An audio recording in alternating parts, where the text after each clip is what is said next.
Il primo degli interventi significativo quando inizierà?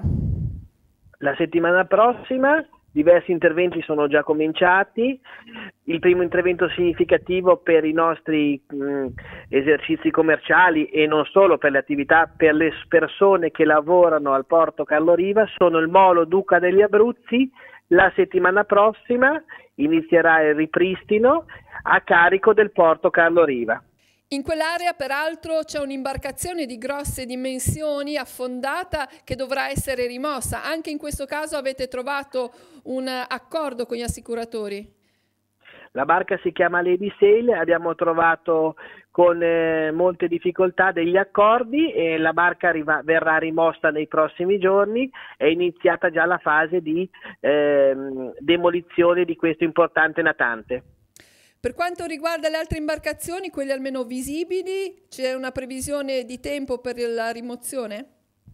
Certo, un mese e mezzo le imbarcazioni visibili non devono essere più presenti sul nostro litorale.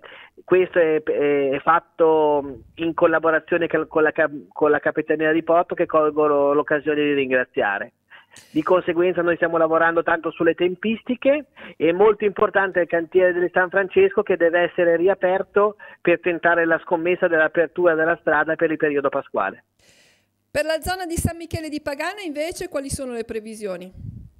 Le previsioni quanto riguarda la strada e la piazzetta, anch'esse nel periodo pasquale, e non riusciremo a fare il collegamento Prelo-Trelo, quello pedonale. E invece per i battellieri che avrebbero bisogno appunto di un luogo in cui approdare per poter ritornare a Rapallo?